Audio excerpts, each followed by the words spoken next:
Tracing the Roots of Progressive Views on the Duty to Work, Part 2, by Bill Mitchell.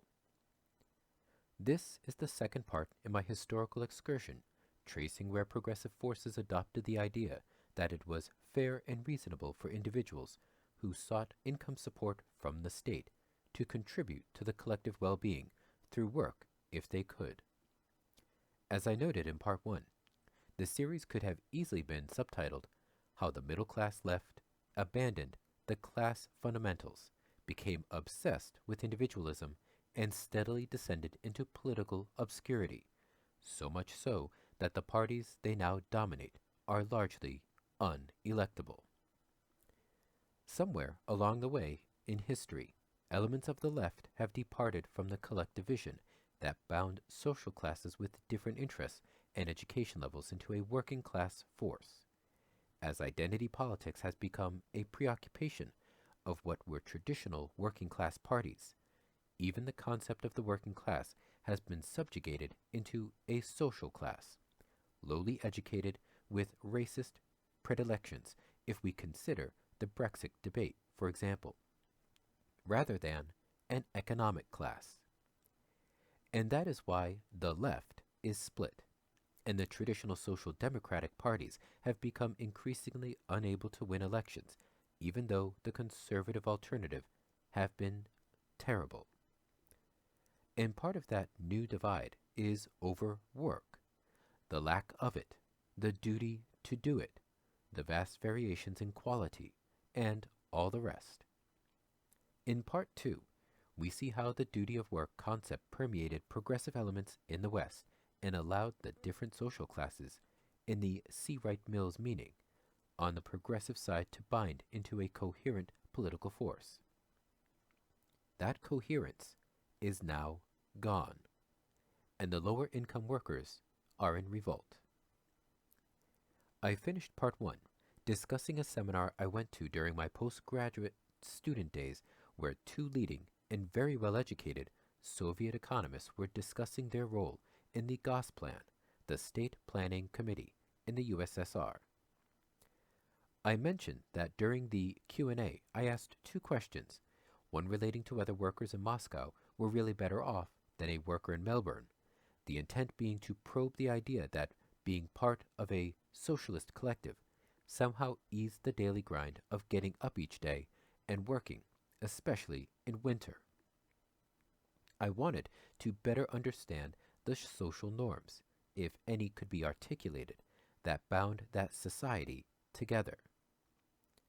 My second question related to the so-called parasite laws that prevailed in the USSR and followed on from the Article 12 of the 1936 Constitution Fundamental Law of the Union of Soviet Socialist Republics. This law went to the heart of the way the Soviet system conceived of the duty of work concept, which they had derived from Marx's Gotha program insights, quote, from each according to his ability to each according to his needs, end quote.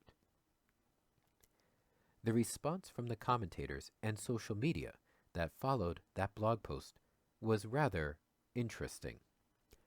All sorts of self-righteous, self-styled leftists were out there in force claiming I was a disgrace for using that terminology, and that I obviously was advocating that people who wanted to express their maverick intentions not to work but still eat should starve. Others claimed they knew I was a Stalinist all along, and that I had finally come out and disclosed that modern monetary theory, MMT, and the job guarantee were hard-right, authoritarian programs designed to restrict freedom of expression, freedom of everything really. Somehow, the absurdity of the conjunction between extreme right and Stalin passed them by. Then others seemed to think it was their role to defend society from any person who would take us back to the Soviet gulags and thought police. They obviously thought they had a duty to eulogize about how free capitalism had made us all. It was somewhat breathtaking, although I would acknowledge I have been in that state my whole career, given the nature of my work. the vehemence of the resistance to an academic discussion where I simply went back in history and sought to trace a lineage of an idea that had been and remains very influential in our societies revealed deep insecurities. But why the hostility? That is what academic researchers do. Look into things. There is a pattern on social media, and it is pretty ugly.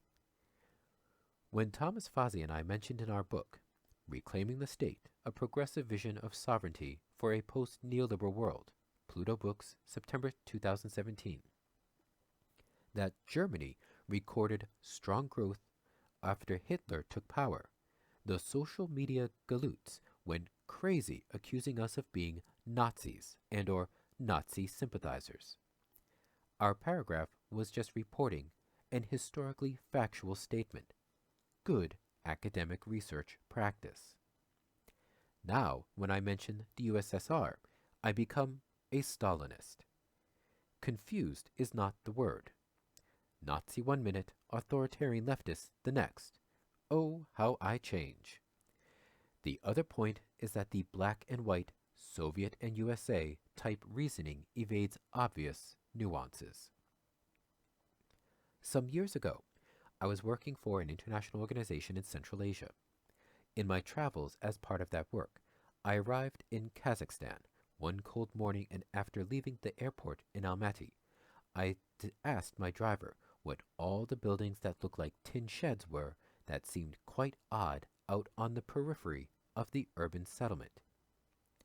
He said they were shanty accommodation built after the fall of the Soviet system, as older workers who had worked all their lives for the system and had a state pension and subsidized rent in modest apartments had lost everything. Market-based rents were introduced and pensions scrapped as the system embraced the free market. He told me that the older workers hated the new system. Nuance. There is a lot of research that explores these gray areas of the collapse of the Soviet system. It is not, however, an area I conduct research in other than look out of car windows and observe things. Now back to the parasite question. My question obviously predated the internet and the political compass, which is a useful, though not perfect, site for understanding non-binary left-right classifications. They explain their approach in this way, quote, "Our central point is that left and right, although far from obsolete, are essentially a measure of economics. As political establishments adopt either enthusiastically or reluctantly the prevailing economic orthodoxy, the neoliberal strain of capitalism, the left-right division between mainstream parties becomes increasingly blurred. Instead, party differences tend to be more about identity issues.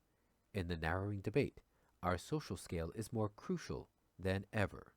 End quote. The four axes are left, collectivism, to right, neoliberalism, on the horizontal plane, and authoritarian, fascism, to libertarian, anarchism, on the vertical scale. One of their questions under attitudes about the economy is, quote, "From each according to his ability to each according to his need," end quote, is a fundamentally good idea, which I clearly indicated I strongly agreed with. Another question is, quote, "Those who are able to work and refuse the opportunity should not expect society support," end quote. You can guess my response. I took the test again today. It takes about 5 minutes, and my results were pleasing. I passed with honors. Here's my chart. You can see a history of my examination results here. Stalin and the dominant ideology during the early years of the USSR is found out towards the far northwest quadrant. Political compass analysis. I am in the far southwest quadrant. Ideologically in another world. The point is that my question at the workshop long ago was motivated by my disdain for the concept of a parasite. Yes, tweet that. I was not and am not an expert on the culture prevailing in the Soviet Union in the 1930s, when their constitution was formulated, but I wanted to know whether the sense of collective responsibility was a social norm, especially given the state-guaranteed full employment, or whether it was just mindless authoritarianism. I also wanted to explore the extent to which citizens, the workers, had discretion of where they worked and when, as a way of teasing out the differences between our systems in the West, which are hardly exemplified by unlimited free choice. The sort of question a research student, an aspiring academic, would ask. In 1963, Joan Fizz published an article that I had read as a student, Freedom and Occupational Choice in the Soviet Union, in the journal Social Research, Volume 30, Number 1, pages 53 to 76, where she explored conceptions of freedoms, particularly in relation to the labor market. Joan Fizz wrote, quote, "The ultimate purpose of this essay is an attempt to suggest in concrete terms the need for rethinking about both the nature of totalitarianism in Russia and even more the West's conception of freedom." End quote. That is nuance.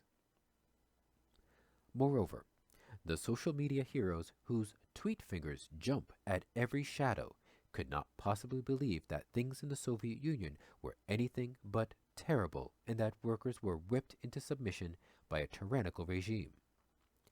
Research suggests otherwise, which is not to say that there were not human rights abuses. But then, what is Black Lives Matter about? Joan Foss, citing the work of Arthur P. Mendel, 1961, said that it was not an exaggeration to conclude that in the Soviet Union of the 1950s and early 1960s there was, quote, freedom from exploitation, unemployment and poverty, from discrimination on account of sex, origin, nationality, or race.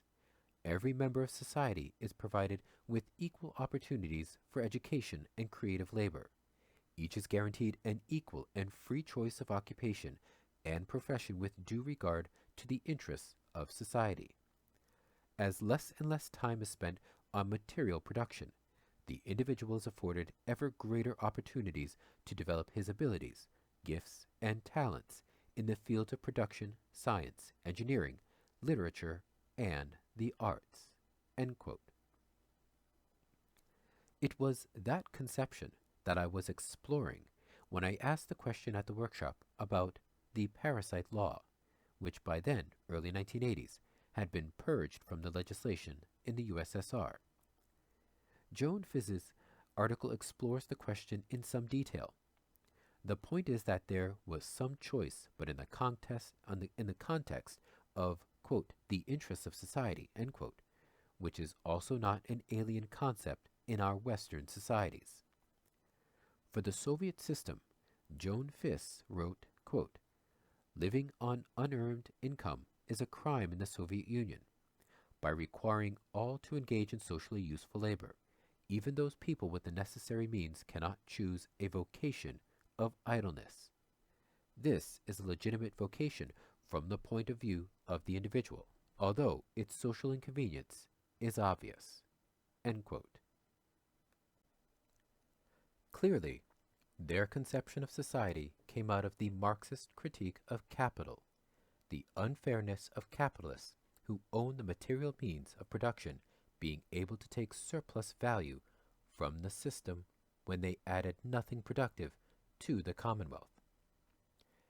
As I wrote in Part 1, Marx recognized there were categories of people who should be supported materially even though they could not work either through age, young or old, or health, physical or mental. There was no hint in these systems that the duty to work meant that anyone who didn't, for whatever reason, didn't eat. They were trying to expunge the role of the capitalist who they considered was surplus to requirements. Excuse the pun. Interestingly, the development of neoclassical margin productivity theory in the second half of the 19th century was in response to the growing awareness among workers, particularly in Europe, of the unjust nature of surplus value appropriation. John Bates Clark, who was best known for introducing marginal productivity theory, MPT, which claims that all inputs to production, labor, land, capital, and entrepreneurship, earn what they contribute at the margin to production. Such a system is thus inherently fair. This work was promoted heavily by industrialists because they were facing revolts from workers who considered profits to be highway robbery. Events such as the 1848 revolts and the Paris Commune 1871 signaled a growing surge of Marxist-inspired unrest that was threatening capitalist control of production and distribution. MPT was developed as an antidote to this unrest, and Bates Clark layered the fraught technical analysis with heavy doses of morality and ethical judgments about fairness.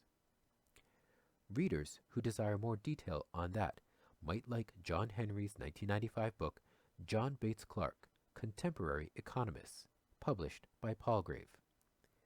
Of course, marginal productivity theory, MPT, was thoroughly discredited in the 1960s during the so-called Cambridge Capital controversies.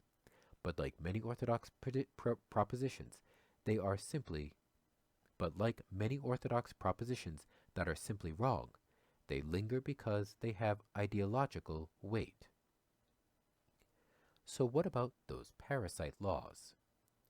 In his 1963 book, Justice in the USSR, An Interpretation of Soviet Law, Harvard Press, Harold Berman wrote this, quote, "Adult, able-bodied citizens who do not wish to perform a major constitutional duty to work honestly according to their abilities, and who avoid socially useful work, derive unearned income from the exploitation of land plots,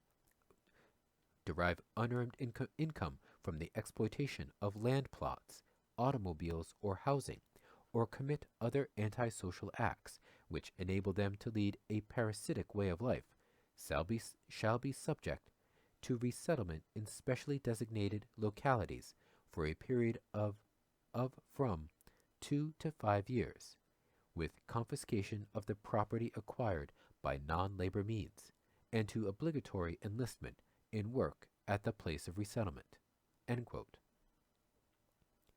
This law, of course, excluded the usual non-workers, pensioners, the sick, children, those looking after children, which was considered non-work in that era.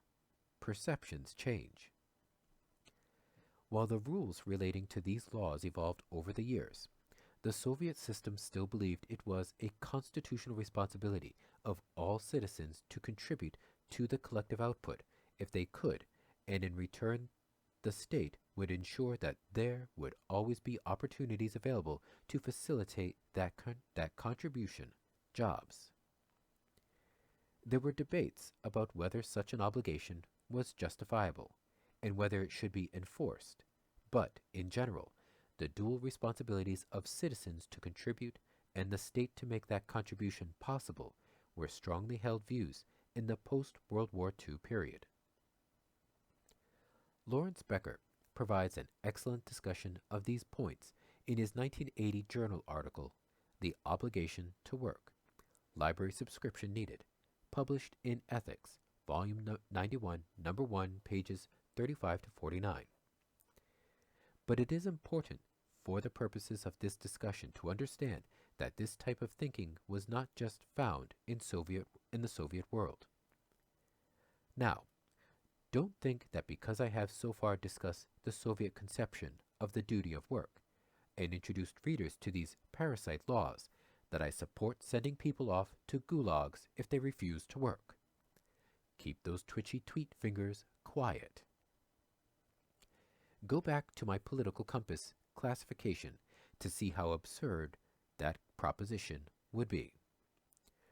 Part of the logic of these work requirements related to the fact that societies were much closer to the edge of food shortages and other material deficits than they are now. Manual work for many communities was the difference between a viable food harvest and the production of basic necessities and famine and deprivation. So while we might, in a sanctimonious and judgmental way, moralize about the shocking lack of freedom in the Soviet system and abuse those who offer any nuance to that view, it is better to appreciate that nuance in history and learn from it. And the problem of material shortage was not confined to planned economies, despite what the free marketeers might have us believe. The early days after the Second World War were harsh for most people. And while the language and style of the Soviet laws regarding the duty to work were distinctive, and remember, language is inherently cultural, the fact is that during the post-World War II period, most Western governments invoked similar requirements as they rebuilt their nations after the war. As I will explain in Part 3, they were built on notions such as the work ethic, collective responsibility, reciprocity, and justice ideals. All of these concepts are indelibly etched in Western thought, and progressive thought in particular. While Western nations do not often invoke gulags and work camps as means of social control, these responsibilities are, nonetheless, coercive and reinforce social conformity. And they are still widely held today in the work of social psychologists, sociologists, and anthropologists is anything to go by. Conclusion. We will come back to that next time. In closing today, I just want to say how sad I am to hear the news that my friend, Nguyen Van Thuan, also known as Thuan, had died overnight in Auckland. He was a tireless advocate for a better world and saw in MMT some of the answers to achieving that goal. We will miss him a lot. A wonderful life and a wonderful person. R.I.P. Power. That is enough for today.